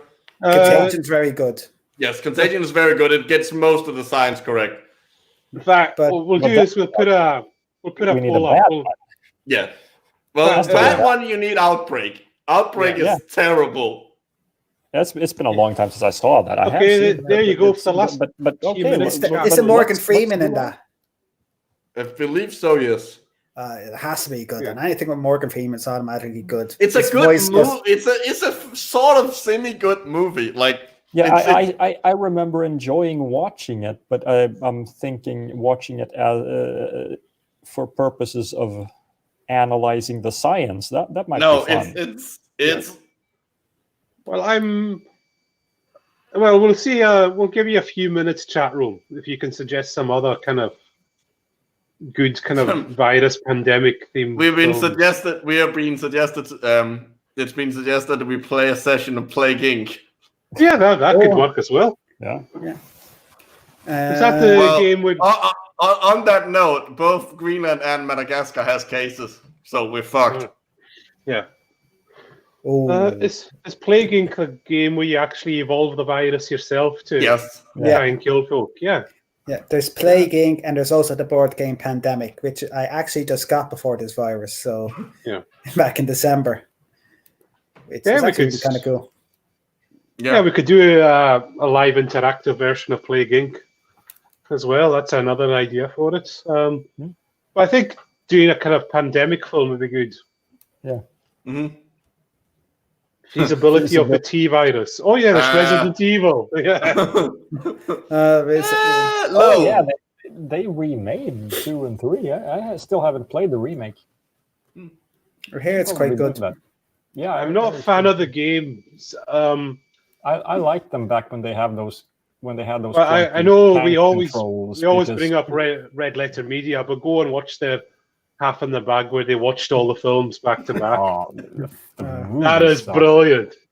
Yeah, That is just amazing. The movies are just insanity. Have you seen the Red Letter Media? The movies have nothing to do with the games, though. No. That's what sucks. I really it's like when, the first few games when they had those horrible tank controls because they just you had And to horrible fight voice acting. Yeah, but the bad controls contributed to the sense of horror. You are completely helpless, and it worked. I like the Metal Gear Solid, where the bad controls just made you choose you the wanted stealth option. Right. Yeah, because there was trying to shoot your way out of it wasn't really an option. Right. Which I didn't fare too well because my main method of going to video games like this is to go in and shoot like a madman. So Doom, basically. Yeah. Oh shit! Run and I haven't gun. got Doom Eternal just dropped this week. Yeah. Oh, I saw the system requirements. I need a new computer. They're from what I hear, the system requirements are quite they've set them quite high. Yeah, they have, but it's the kind of game that needs to run at a high frame rate. Yeah. So it's awesome. It is. My computer's not. It's barely gonna run it, so I need a new both CPU and graphics card. So I'm just gonna buy a new computer. It's time anyway. Mine's like 5 years old, so it's horrible. I have a 8-year-old corpse of a computer that I'm keeping alive with a new graphics card. So no, I'm not. We're not going to start singing the Doom song right now, much as we're tempted. How do we even sing it? It doesn't have lyrics. Does Doom it up? Cocky Have you heard that song, Mike? Yeah. No, the only Doom song I know with lyrics is the fan song "Hell to Pay." No, this one is sung by Jack from Red Letter Media. Oh, what is it? Got a lot of demons, doom it up, cockish. Doom yes, I have heard. Shoot them in the fucking face.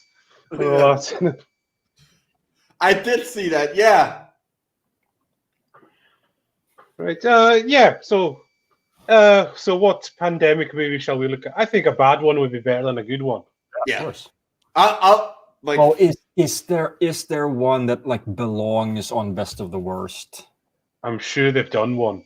I can't remember them ever doing. I mean, one. isn't technically all the zombie movies?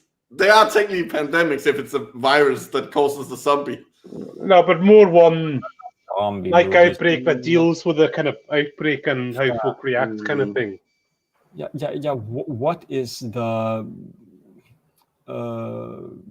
Corman version of Outbreak?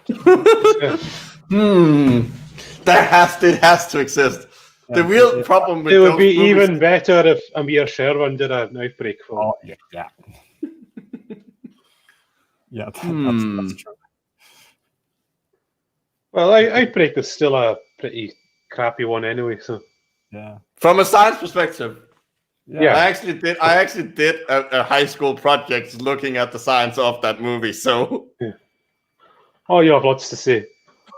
if I can remember it. I'm just actually going to Google up for films about pandemics. A lot of them are zombies. Yeah. Yeah. A lot of them are going to be zombies. There's Contagion. Yeah, that's the really good one. Mm. Made What's even the better by better? the fact that Gwyneth Paltrow dies in it early on, Oh, well, that's good. Actually, and then there's an autopsy scene where they cut open her brain, cut open her skull, and we don't see inside. You just see shocked doctors, presumably because there was nothing in there. Probably. 12 monkeys. It's not really kind of what we're after. Comes tonight. The Host? Wouldn't say so. 28 weeks Probably the later. pandemic. Yeah. Day of the Dead, zombie. Yeah, it's zombie movies mostly. Well, I'm not sure. Like, I think any B movie that's gonna have a virus, they're probably gonna be very tempted to put in zombies. Yeah, it's just an easy way of doing it. Yeah. Well, World War Z, which is pretty crap. I hear the novel is supposed to be good. Yeah, I've heard so too, that the novel is a lot better. Yeah, the writer of the novel had some words to say about the film as well. Yeah. Oh yeah, I remember that World War Z. So not all the people that have AIDS can't get the something really stupid like that. AIDS stopped the pandemic or something. That is hilarious. I mean, I think Outbreak is it's a weird movie because it's a weird movie to watch if you know any science, because it's a fun movie, but it's also like, what the fuck are you talking about? Well, they have to hunt down a monkey, if I remember correctly. Yeah. There's something involving a monkey there. Yeah, they have to hunt down the original monkey to get antibodies.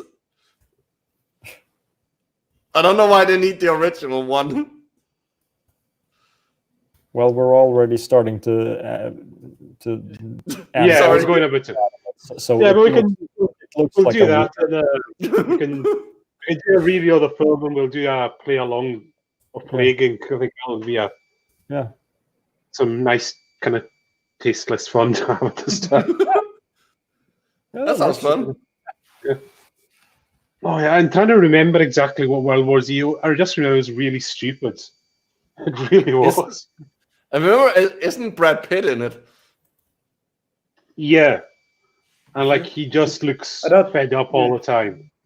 Yeah, I should remember that, his face and that from the promotional. Yeah,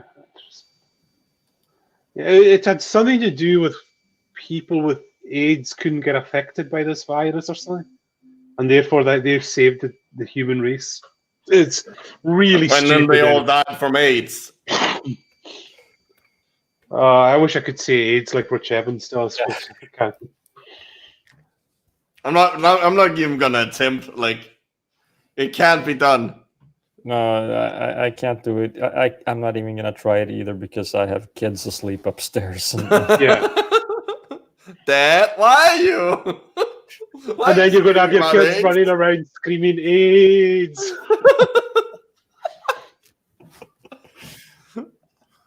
That's some interesting. It's gonna be some interesting talks with other people. Like, why are your kids saying that? Like Rich Evans. Oh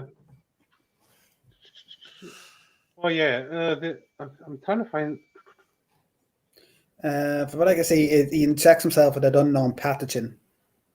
Yeah, zombies do not bite the seriously injured or terminally ill. That's just stupid. Those are the easy victims.